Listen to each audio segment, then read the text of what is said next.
아니 이건. 은하건설 윤서준 회장이 서류를 보며 경악했습니다. 25년 전 헤어진 첫사랑만이 가졌던 그 독특한 필체가 신입사원 이력서에 그대로 적혀 있었습니다. 더 충격적인 건 이력서에 적힌 신입사원의 가족관계 속 낯익은 이름. 윤서준의 심장이 멎는 듯 했습니다. 이야기에 앞서 이 영상이 마음에 드신다면 구독과 좋아요 부탁드리며 지금 어디에서 시청하고 계신지 댓글로 남겨주세요. 여러분의 이야기도 궁금하네요. 사연을 이어서 들려드리겠습니다. 10월의 쌀쌀한 아침 공기가 서울 강남구에 위치한 은하건설 대표실 창문을 스쳐 지나갔다.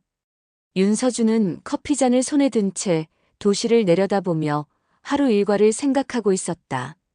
55세의 나이에도 여전히 단단한 체격과 날카로운 눈빛을 유지하고 있던 그는 아버지로부터 물려받은 은하건설을 국내 5대 건설사로 키워낸 입지전적 인물이었다.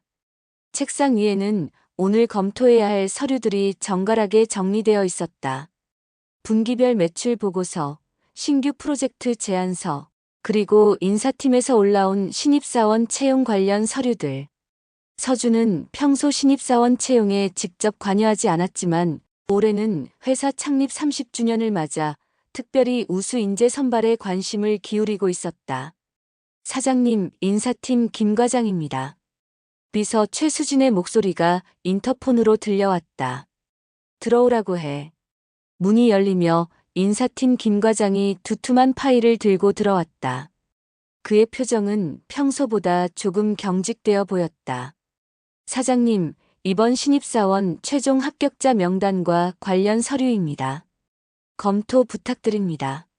서준은 고개를 끄덕이며 파일을 받아들었다. 총 15명의 신입사원 서류가 들어있었다. 하나씩 넘기며 학력, 경력, 자기소개서를 훑어보던 그는 한 장에서 손을 멈췄다. 이름란에 적힌 박지호라는 세 글자가 눈에 들어왔지만 정작 그의 시선을 사로잡은 것은 따로 있었다. 바로 필체였다. 자기소개서와 지원 동기를 손글씨로 작성한 부분의 글씨체가 묘하게 익숙했다. 특히 히읗 받침을 쓸 때 살짝 올라가는 꼬리 부분, 기역을 쓸 때 각도가 조금 비스듬해지는 특징들이 20여 년 전 기억 속 어떤 사람의 글씨와 정확히 일치했다. 서준의 손이 미세하게 떨렸다. 정민아. 그 이름이 뇌리를 스쳤다. 1999년 여름 서준이 아직 대학 4학년이었을 때 만났던 여인. 부산 해운대에서 열린 친구 결혼식에서 우연히 마주친 그녀는 소박한 원피스를 입고도 누구보다 아름다웠다. 교육학과 3학년이었던 미나는 책을 좋아했고 아이들을 가르치는 것이 꿈이라고 했다. 두 사람은 뜨겁게 사랑했다. 하지만 집안의 반대가 거셌다. 서준의 아버지 윤 회장은 건설업계에서 살아남으려면 정략 결혼이 필수라며 재벌가 딸과의 결혼을 강요했다. 미나 역시 자신 때문에 서준이 가문과 등지는 것을 원하지 않는다며 먼저 이별을 통보했다. 서준아, 우리 각자의 길을 가자. 언젠가 운명이 허락한다면 다시 만날 수도 있을 거야. 그것이 미나가 남긴 마지막 말이었다. 그 후 서준은 그녀를 찾으려 노력했지만 미나는 마치 증발한 듯 사라져버렸다. 부산에 있던 그녀의 하숙집도 다니던 대학교 기록도 모두 흔적을 찾을 수 없었다. 서준은 이력서를 다시 자세히 살펴봤다. 박지호, 25세, 1999년 10월 15일생. 출생지는 부산광역시 해운대구. 서준의 심장이 빨리 뛰기 시작했다. 1999년은 미나와 헤어진 해였고 10월은 그들이 마지막으로 만난 시점으로부터 정확히 9개월 후였다. 우연일까? 하지만 이렇게 많은 것들이 일치할 수 있을까? 특히 그 글씨체는 절대 착각할 수 없었다. 미나는 편지를 쓸 때마다 내 글씨가 좀 삐뚤빼뚤하지 라며 부끄러워했지만 서준에게는 그 특별한 필체가 사랑스러웠다. 김 과장. 서준이 낮은 목소리로 불렀다. 네, 사장님. 박지호라는 지원자 좀 더 자세한 정보를 알 수 있나? 아, 네. 지방국립대 건축학과 출신이고 성적은 우수한 편입니다. 특별한 경력은 없지만 자기소개서와 면접에서 성실함과 열정을 보여줘서 합격시켰습니다. 가족관계는? 김 과장은 잠깐 머뭇거렸다. 어머니 슬하에서 자랐다고 하는데 어머니께서는 작년에 돌아가셨다고 합니다. 서준의 가슴이 철렁 내려앉았다.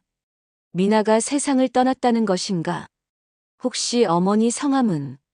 정미나 씨라고 기재되어 있습니다. 그 순간 서준의 시야가 흐려졌다. 25년간 잊으려 애썼던 첫사랑의 이름이 현실로 되돌아온 순간이었다. 그리고 그녀가 혼자 키운 아들이 지금 자신의 회사에 입사 지원을 한 것이다. 사장님 괜찮으십니까? 김 과장의 걱정스러운 목소리가 들렸다. 서준은 겨우 정신을 차리고 고개를 끄덕였다. 아니다, 괜찮다. 박지호는 언제부터 출근하는가? 다음 주 월요일부터입니다. 어느 부서에 배치되나? 건축설계팀으로 예정되어 있습니다. 서준은 깊이 숨을 들이마셨다. 운명이란 참으로 묘한 것이었다. 25년 전 놓친 사랑이 이런 방식으로 그에게 돌아올 줄 누가 예상했겠는가. 하지만 아직 확신할 수는 없었다. 박지호가 정말 자신의 아들인지 확인이 필요했다. 알겠네. 신입사원 오리엔테이션 일정을 내게도 알려주게. 김 과장이 나간 후 서준은 혼자 남겨진 대표실에서 창밖을 바라보았다. 가을 하늘이 유난히 맑았다. 미나, 그리고 아마도 자신의 아들일지도 모르는 지호. 다음 주면 모든 것이 분명해질 것이다. 월요일 오전 8시, 박지호는 은하건설 로비에 서서 고개를 들어 높이 솟은 건물을 올려다봤다. 49층짜리 유리 건물이 아침 햇살을 받아 반짝이는 모습이 마치 꿈 같았다. 지방 소도시에서 나고 자란 그에게 서울의 이런 마천루는 여전히 낯설고 경이로웠다. 드디어 여기까지 왔구나. 지호는 속으로 중얼거렸다. 어머니 정민아가 돌아가시기 전 마지막으로 남긴 말이 떠올랐다. 지호야, 너는 반드시 큰 일을 할 아이야. 포기하지 마. 병상에서도 아들을 격려하던 어머니의 모습이 선명했다. 그녀는 평생 초등학교 교사로 일하며 홀로 지호를 키워냈다. 넉넉하지 않은 살림이었지만 교육만큼은 절대 소홀히 하지 않았다. 지호는 명문대는 아니었지만 지방국립대 건축학과를 수석으로 졸업했다.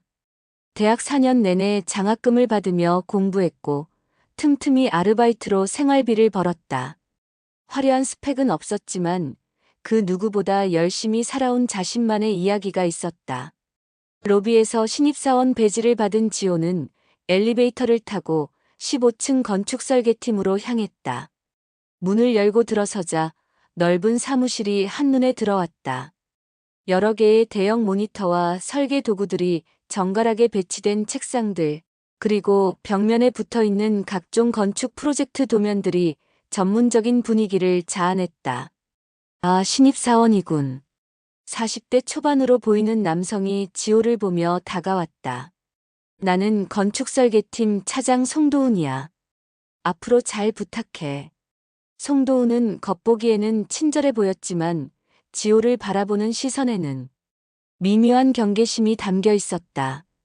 그는 은하건설에서 15년간 근무하며 자신만의 영역을 구축해온 인물이었다. 특히 신입사원들에게는 엄격하기로 소문나 있었는데 이는 자신의 위치를 위협할 수 있는 후배들을 사전에 견제하려는 심리에서 비롯된 것이었다. 안녕하십니까? 박지호입니다. 지호는 정중하게 인사했다. 박지호. 어느 대학 출신이지? 부산의 경남대학교입니다. 송도훈의 표정이 미묘하게 변했다. 아, 지방대구나. 여기 다른 신입사원들 좀 봐. 서울대, 연세대, 고려대 출신들이야. 솔직히 말해서 수준 차이가 날 텐데 따라올 수 있겠어? 사무실 다른 곳에서 업무를 보던 동료들의 시선이 이쪽으로 쏠렸다. 지호는 얼굴이 살짝 붉어졌지만 침착함을 유지했다. 열심히 하겠습니다. 부족한 부분이 있으면 더 노력해서 메워나가겠습니다. 노력만으로 되는 게 아니야. 이곳은 실력의 세계거든. 송도우는 비웃는 듯한 표정을 지었다. 어쨌든 일단 자리부터 안내해 줄게. 송도운이 안내해준 자리는 사무실 구석진 곳이었다. 창문에서도 멀고 다른 동료들과도 떨어져 있는 위치였다. 명백히 신참을 소외시키려는 의도가 보였다. 여기가 네 자리야. 컴퓨터는 좀 오래된 거지만 신입사원이니까 이 정도면 충분하겠지? 송도우는 일부러 큰 소리로 말했다. 지호는 묵묵히 고개를 끄덕였다. 어머니가 가르쳐준 것처럼 첫날부터 분위기를 상하게 만들 필요는 없었다. 대신 실력으로 증명하면 되는 일이었다. 점심시간이 되자 다른 신입사원들은 함께 식당으로 향했지만 지호에게는 따로 알려주지 않았다. 그는 혼자 늦은 점심을 먹으며 오후 업무를 준비했다. 오후에는 송도운이 지호에게 첫 번째 업무를 맡겼다. 이 아파트 단지 도면 검토 좀 해봐. 혹시 모르니까 다른 신입사원들 것과 비교해서 봐도 돼. 그의 목소리에는 은근한 도전 의식이 깔려 있었다. 지호는 주어진 도면을 꼼꼼히 살펴봤다. 이 시간 후 그는 상세한 검토 보고서를 작성했다. 단순히 문제점을 지적하는 것을 넘어서 개선 방안까지 제시한 완성도 높은 결과물이었다. 송도우는 지호가 제출한 보고서를 받아보며 당황했다. 예상보다 훨씬 수준 높은 내용이었다. 특히 그가 지적한 몇 가지 문제점들은 실제로 놓치고 있던 부분들이었다. 이 정도면 나쁘지 않네. 송도우는 억지로 무덤덤한 표정을 지으며 말했다. 하지만 현실적인 시공 여건을 고려하지 못한 부분들이 보이는군. 이론만으로는 안 돼. 지호는 조용히 대답했다. 말씀해주신 부분들 더 공부해서 다음에는 보완해 보겠습니다. 하루 일과를 마치고 퇴근길에 오른 지호는 지하철 안에서 창밖을 바라봤다. 첫날 치고는 생각보다 힘들었지만 포기할 생각은 전혀 없었다. 오히려 더 큰 동기부여가 되었다. 어머니가 남겨주신 작은 원룸에 도착한 지호는 책상에 앉아 오늘 배운 것들을 정리하기 시작했다. 어머니, 첫날 잘 버텼어요. 앞으로도 열심히 할게요. 지호는 어머니 사진을 바라보며 조용히 다짐했다. 그는 아직 몰랐다. 자신의 존재가 이 회사 최고 위층에 어떤 파장을 일으키고 있는지를. 지호가 입사한 지 사흘째 되는 수요일, 윤서준은 평소보다 일찍 점심시간에 사내 식당으로 내려갔다. 표면적으로는 직원들과의 소통을 위한 것이라고 했지만 실제로는 박지호를 직접 관찰하고 싶었기 때문이었다. 48층 임원 전용 식당이 아닌 일반 직원 식당에 나타난 윤서준을 보고 직원들은 웅성거렸다. 평소 임원들이 일반 식당에 내려오는 일은 거의 없었기 때문이다. 사장님께서 왜 여기에 혹시 무슨 발표라도 있는 건가? 서준은 자연스럽게 식당 이곳저곳을 둘러보며 지호를 찾았다. 넓은 식당 한쪽 구석에서 혼자 식사하고 있는 젊은 남성이 눈에 들어왔다. 키가 175cm 정도의 단정한 헤어스타일, 깔끔한 셔츠 차림의 그가 바로 박지호였다. 서준은 멀지 않은 테이블에 자리를 잡고 지호를 관찰하기 시작했다. 지호는 혼자 앉아 있었지만 위축되어 보이지 않았다. 오히려 조용히 식사를 하며 무언가 깊이 생각에 잠겨 있는 모습이었다. 그런데 잠시 후 서준의 심장이 멈출 듯 뛰기 시작했다. 지호가 생각에 잠기자 무의식적으로 오른손으로 오른쪽 눈썹을 살짝 만지는 것이었다. 그 습관은 너무나 익숙했다. 정민아가 어려운 문제를 고민하거나 깊이 생각할 때 늘 하던 바로 그 버릇이었다. 미나야, 왜 자꾸 눈썹을 만져? 나 그랬어? 몰랐는데. 생각할 때 습관인가 봐. 25년 전 미나와의 대화가 생생하게 떠올랐다. 그녀는 자신의 그 버릇을 전혀 의식하지 못했지만 서준에게는 사랑스러운 모습 중 하나였다. 서준은 더 가까이 가서 확인하고 싶었지만 너무 노골적으로 관찰하면 오해를 받을 수 있었다. 대신 그는 조용히 관찰을 계속했다. 지호는 식사를 마치고 물을 마시려다 잠시 머뭇거렸다. 그때 그의 오른쪽 손목이 서준의 시야에 들어왔다. 셔츠 소매 사이로 보이는 손목에 작은 점이 하나 있었다. 서준의 온몸에 전류가 흐르는 듯 했다. 그 점의 위치와 크기가 정확히 자신의 것과 일치했다. 서준은 무의식적으로 자신의 오른쪽 손목을 만졌다. 윤가 집안 남자들에게만 나타나는 유전적 특징이었다. 서준의 아버지에게도 할아버지에게도 똑같은 위치에 같은 크기의 점이 있었다. 어릴 때 할아버지가 말씀하시길 우리 집안 남자들의 표시라고 하셨던 그 점이었다. 미나는 서준의 그 점을 알고 있었다. 서준아, 이 점 특이하다. 어디서 생긴 거야? 태어날 때부터 있었어. 우리 집안 남자들한테만 있대. 그럼 나중에 아들 낳으면 똑같은 점이 있을까? 아마도. 아버지 말로는 대대로 이어진다고 하던데. 그때는 가벼운 농담처럼 나눈 대화였지만 지금 생각해보니 예언이 된 셈이었다. 지호의 손목에 있는 그 점이 윤가 집안의 유전적 표시라면 지호는 분명 자신의 아들이었다. 서준은 가슴이 터질 듯한 감정을 억누르며 자리에서 일어났다. 더 이상 여기 있으면 자제력을 잃을 것 같았다. 그는 엘리베이터를 타고 48층 대표실로 올라가 즉시 인사팀에 전화를 걸었다. 김 과장 나야. 박지호 직원 인사 기록을 다시 한번 자세히 검토해서 내게 보내줘. 특히 가족관계 부분을 상세하게. 30분 후 서준의 책상 위에는 지호의 상세한 인사 기록이 놓여 있었다. 그는 떨리는 손으로 서류를 펼쳤다. 가족관계 부 모 정민아 1975년생 2023년. 서준의 눈이 부미상이라는 글자에 머물렀다. 그리고 어머니란에 적힌 정민아, 작고라는 문구를 보는 순간 눈시울이 뜨거워졌다. 미나가 세상을 떠났구나. 그녀가 홀로 아이를 키우며 얼마나 힘들었을까. 자신은 그동안 무엇을 하고 있었던 걸까. 아버지의 강요로 다른 여자와 결혼했지만 결국 이혼하고 지금까지 독신으로 살아오면서도 미나를 잊지 못했던 자신이 한심하게 느껴졌다.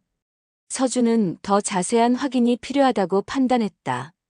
개인정보 보호 문제가 있겠지만 이것은 자신의 인생에서 가장 중요한 일이었다. 그는 은밀하게 조사를 의뢰할 수 있는 신뢰할 만한 사람을 떠올렸다. 오후 늦게 서준은 오랜 친구이자 변호사인 이진우에게 전화를 걸었다. 진우야, 급한 일이 있어서 그런데. 조용히 개인 신원 조사를 의뢰할 수 있는 곳이 있니? 왜? 무슨 일이야? 어쩌면 내 아들일지도 모르는 사람이 있어. 이진우는 잠시 침묵하다가 말했다. 서준아, 혹시 미나 씨와 관련된 일이야? 서준은 깜짝 놀랐다. 너 어떡해? 너 그 사람 이름 술 먹을 때마다 중얼거렸잖아. 25년 동안. 알겠어. 조심스럽게 알아봐 줄게. 전화를 끊은 서준은 대형 창문 앞에 서서 서울 시내를 내려다봤다. 만약 박지호가 정말 자신의 아들이라면 지금까지의 모든 것이 달라질 것이었다. 하지만 동시에 두려움도 있었다. 과연 지호가 자신을 아버지로 받아들일까? 그때 비서실에서 전화가 왔다. 사장님, 건축설계팀에서 보고드릴 일이 있다고 합니다. 무슨 일인가? 신입사원 박지호 씨가 작성한 보고서가 화제라고 합니다. 송 차장님께서 직접 올라와서 설명드리고 싶다고 하시는데요. 서준의 입가에 미소가 스쳤다. 역시 미나의 아들답게 똑똑한 모양이었다. 좋아, 올라오라고 해. 몇 분 후 송도훈이 서류를 들고 대표실에 들어왔다. 그의 표정은 복잡해 보였다. 사장님, 신입사원 박지호에 대해 보고드리겠습니다. 어떤가? 솔직히 예상보다 뛰어납니다. 어제 맡긴 업무를 완벽하게 해냈을 뿐만 아니라 우리가 놓치고 있던 문제점까지 발견했습니다. 서준은 속으로 뿌듯함을 느꼈다. 역시 자신의 아들이었다. 하지만 겉으로는 담담한 표정을 유지했다. 그래, 좋은 일이군. 앞으로도 잘 지도해주게. 송도훈이 나간 후 서준은 혼자 남겨진 사무실에서 깊은 생각에 잠겼다. 이제 확신이 서기 시작했다. 박지호는 분명 자신의 아들이었다. 그리고 곧 진실이 모두 밝혀질 것이었다. 그날 저녁 지호는 평소보다 일찍 하숙집으로 돌아왔다. 관악구 신림동의 작은 원룸은 어머니가 돌아가신 후 그가 혼자 정리한 공간이었다. 월세 50만 원짜리 작은 방이었지만 어머니와의 추억이 고스란히 남아있는 소중한 곳이기도 했다. 지호는 냉장고에서 어머니가 만들어 놓으신 반찬을 꺼내며 씁쓸한 미소를 지었다. 돌아가시기 몇 달 전까지도 아들 걱정에 이런저런 밑반찬을 만들어 놓으셨던 어머니였다. 간단히 저녁을 먹고 난 후 지호는 문득 어머니의 물건들을 정리해야겠다는 생각이 들었다. 침실 한편에는 아직 정리하지 못한 어머니의 유품 상자들이 놓여 있었다. 그동안 차마 손대지 못했던 것들이었다. 지호는 천천히 첫 번째 상자를 열었다. 어머니가 즐겨 입던 옷들, 교사 시절 사용하던 도장과 수첩들, 그리고 지호의 어린 시절 사진들이 가지런히 정리되어 있었다. 두 번째 상자에는 책들이 들어 있었다. 어머니가 평생 모은 교육학 서적들과 문학책들이 대부분이었다. 그런데 그 중에서 특별히 낡은 노트 하나가 지호의 눈에 들어왔다. 겉표지가 많이 바래고 모서리가 다른 것으로 보아 오래된 것 같았다. 노트를 펼쳐보니 어머니의 일기와 메모들이 빼곡히 적혀 있었다. 대부분은 지호를 키우면서 느꼈던 감정들과 교육에 대한 고민들이었다. 지호는 어머니의 글을 읽으며 눈시울이 붉어졌다. 지호가 오늘 첫걸음을 뗐다. 너무 기쁘다. 혼자 키우는 것이 힘들지만 이 아이만큼은 행복하게 키워야지. 지호가 초등학교에 입학했다. 다른 아이들과 달리 아빠가 없어서 상처받을까봐 걱정이다. 하지만 사랑으로 충분히 메워줄 수 있을 거라 믿는다. 지호가 대학에 합격했다. 장학금까지 받았다니 정말 자랑스럽다. 그 아이의 아버지도 이런 모습을 봤으면 얼마나 좋았을까. 마지막 문장을 읽는 순간 지호의 가슴이 뛰기 시작했다. 어머니는 평생 자신의 아버지에 대해 거의 언급하지 않으셨다. 단지 좋은 분이었지만 여러 사정으로 함께할 수 없었다는 말만 했을 뿐이었다. 지호는 노트를 더 뒤적거렸다. 그러다가 노트 뒷부분에 끼워진 편지 봉투를 발견했다. 봉투에는 지호에게라고 어머니의 손글씨로 적혀 있었다. 지호는 조심스럽게 편지를 꺼냈다. 편지지도 많이 낡았고 잉크도 발해 있었다. 어머니가 오래전에 쓴 것 같았다. 사랑하는 내 아들 지호에게 이 편지를 내가 읽고 있다면 엄마는 아마 이 세상에 없을 거야. 미안하다. 더 오래 내 곁에 있어주고 싶었는데. 내가 성인이 되면 언젠가는 내 아버지에 대해 궁금해할 거라고 생각했어. 엄마가 평생 숨기고 싶었던 이야기를 이제 내게 들려주려고 해. 내 아버지는 윤서준이라는 분이야. 1999년 여름, 엄마가 부산에서 만난 사람이었어. 그분은 서울에서 온 대학생이었고, 엄마보다 1살 많았지. 정말 좋은 분이었어. 따뜻하고 진실했고, 엄마를 정말 사랑해 주셨지. 하지만 그분의 집안에서는 엄마 같은 평범한 교사와의 결혼을 반대했어. 그분도 많이 괴로워하셨지만 결국 집안의 압력을 이겨낼 수 없었어. 엄마도 그분이 가문과 등지게 만들고 싶지 않았고. 그래서 엄마가 먼저 이별을 말했어. 내가 뱃속에 있다는 것도 말하지 않고 말이야. 그분이 죄책감에 시달리게 하고 싶지 않았거든. 지호야, 내 아버지는 너를 버린 게 아니야. 그분은 우리 사랑을 끝까지 지키려 했지만 현실의 벽이 너무 높았을 뿐이야. 만약 그분이 내 존재를 알았다면 분명 다른 선택을 했을 거야. 엄마는 후회하지 않아. 너라는 선물을 받았으니까. 하지만 가끔은 그분께 미안한 마음이 들어. 아들이 있다는 것을 알려드리지 못해서. 내가 이 편지를 읽을 즈음이면 분별력도 생겼을 테고 내 스스로 판단할 수 있을 거야. 만약 내가 그분을 만나고 싶다면 그렇게 해도 돼. 하지만 그분을 원망하지는 말아줘. 그분도 어쩔 수 없는 상황이었으니까. 마지막으로 내 아버지는 건축 관련 일을 하신다고 했어. 어쩌면 지금쯤은 큰 회사를 운영하고 계실지도 몰라. 내가 건축학과를 선택한 것도 혹시 혈육의 인연일까? 사랑한다, 내 아들아. 엄마가 없어도 꿋꿋하게 잘 살아가렴. 영원히 내 편인 엄마가. 편지를 다 읽은 지호는 손이 떨렸다. 윤서준. 그 이름이 왜 이렇게 익숙하게 들리는 걸까? 지호는 급히 회사 홈페이지를 검색했다. 은하건설 대표이사 윤서준. 1974년생. 프로필 사진을 본 순간 지호는 깜짝 놀랐다. 자신과 닮은 부분들이 곳곳에 보였다. 눈매와 코의 형태, 그리고 미소 짓는 모습까지. 설마, 정말 그분이 내 아버지란 말인가? 지호는 어머니의 편지를 다시 읽어봤다.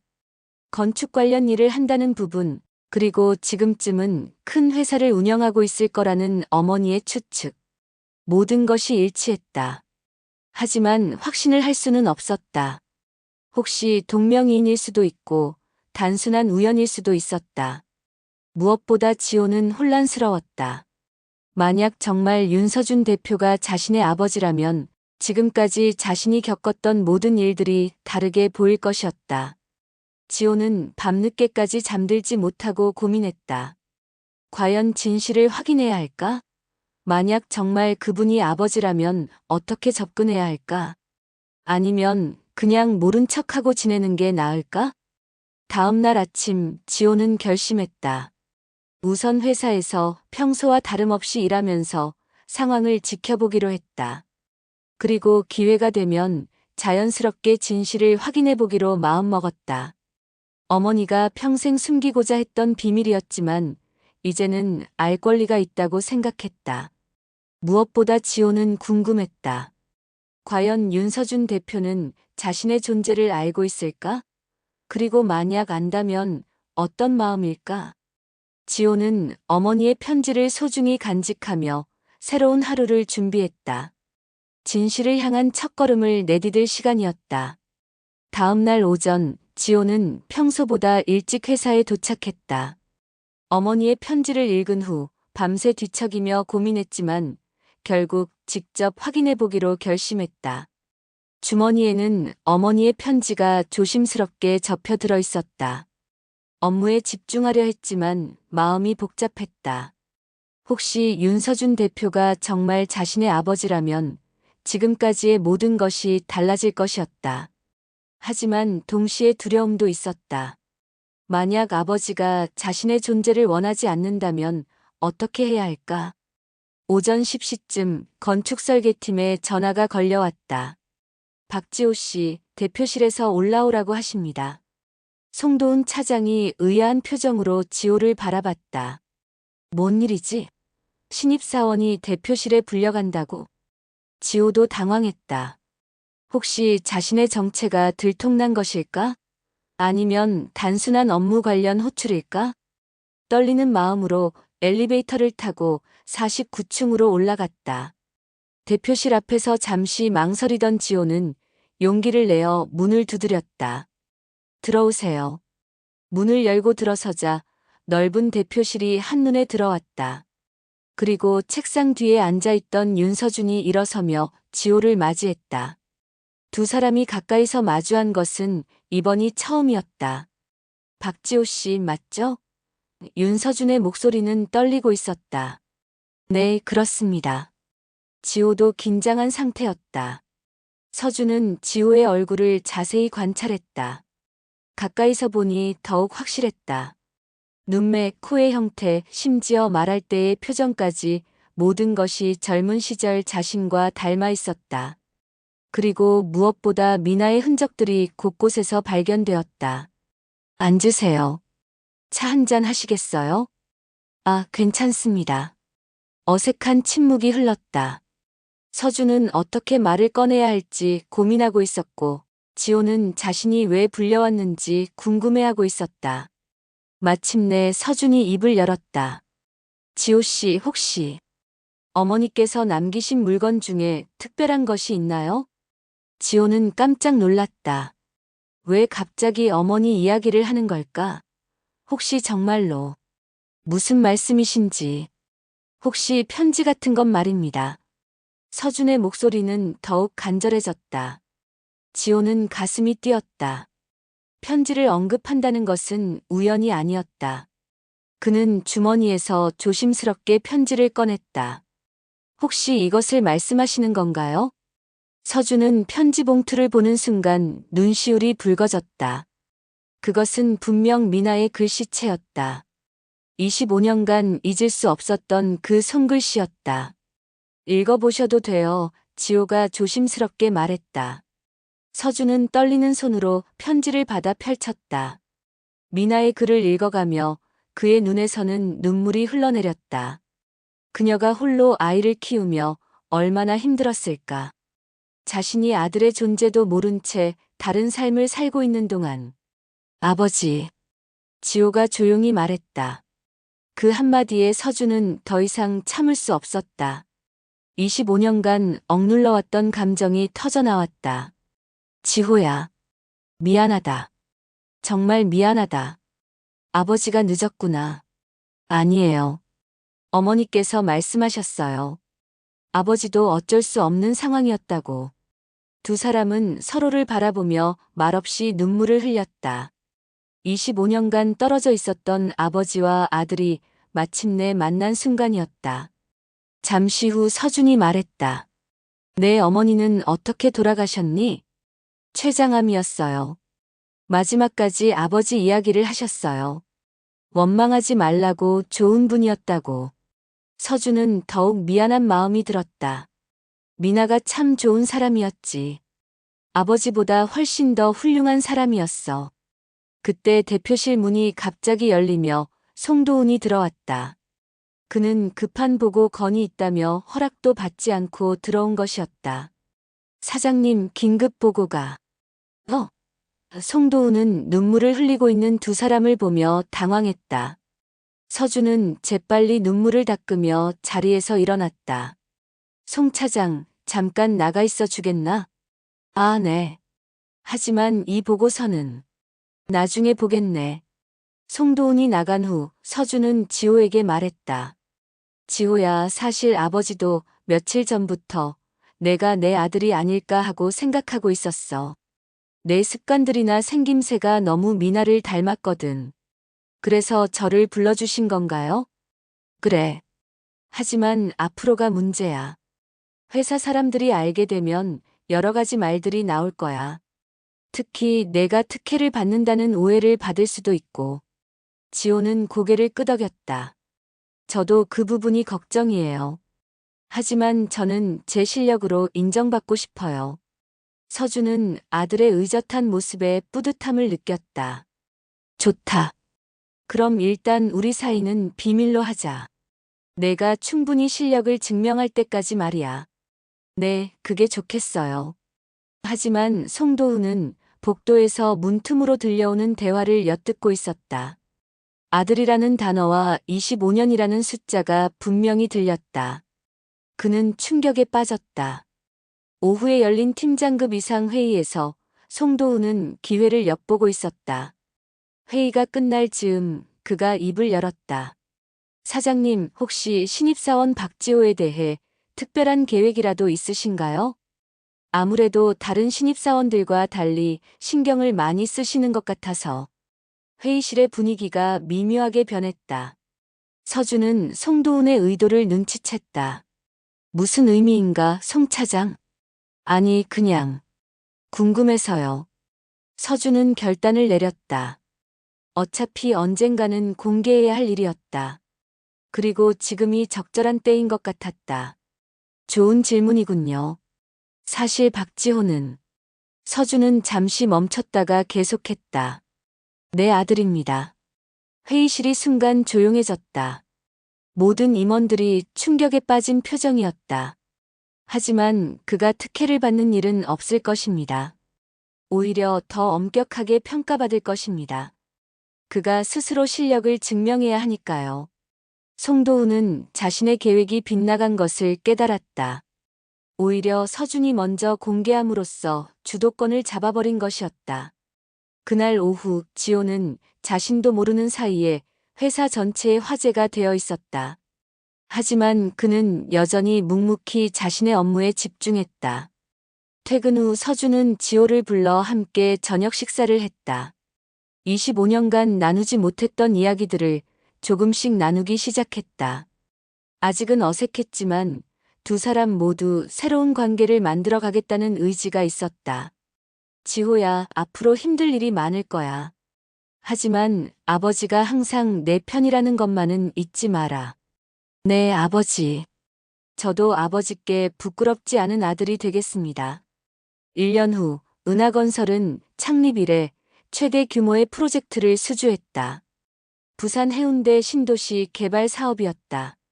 그리고 그 프로젝트의 핵심 설계에 참여한 팀원 중 하나가 다름 아닌 박지호였다. 지호야, 축하한다. 서준은 아들의 어깨에 손을 올리며 말했다. 1년 만에 주요 프로젝트 핵심 멤버가 되다니 내 실력으로 쟁취한 결과야. 지호는 환하게 웃었다. 고맙습니다, 아버지. 아직 갈 길이 멀지만 어머니께서도 하늘에서 기뻐하실 거예요. 송도훈도 이제는 지호를 인정하지 않을 수 없었다. 처음에는 견제했지만 지호의 뛰어난 실력과 성실함 앞에서는 더 이상 이의를 제기할 수 없었다. 박주임, 이번 프로젝트에서 좋은 성과 내면 내년에 대리 승진도 가능할 거야. 송도훈이 진심 어린 격려를 보냈다. 프로젝트 발표회장에서 지호는 당당히 서 있었다. 부산 해운대, 그곳은 25년 전 부모님이 처음 만난 곳이었다. 이제 그곳에 아들의 손으로 새로운 미래를 건설하게 된 것이었다. 이 프로젝트는 단순한 건물이 아닙니다. 사람들의 꿈과 희망을 담는 공간입니다. 지호의 목소리에는 확신이 가득했다. 발표가 끝나고 박수갈채가 터져 나왔다. 서준은 뿌듯한 마음으로 아들을 바라봤다. 정민아가 꿈꿨던 대로 지호는 정말 큰 일을 하는 사람이 되었다. 그날 저녁 아버지와 아들은 정민아의 묘소를 찾았다. 서준이 처음 미나를 만나러 가는 길이었다. 미나야, 늦었지만 내가 왔어. 그리고 고마워. 이렇게 훌륭한 아들을 키워줘서. 서준은 묘비 앞에서 조용히 말했다. 지호도 어머니께 인사했다. 어머니, 저 이제 아버지와 함께 새로운 꿈을 만들어 갈게요. 사랑합니다. 석양이 지는 부산 바다가 멀리 보였다. 25년 전 사랑이 시작된 그곳에서 이제 새로운 가족의 이야기가 완성되었다. 윤서준과 박지호, 그들에게는 함께 만들어갈 밝은 미래가 기다리고 있었다.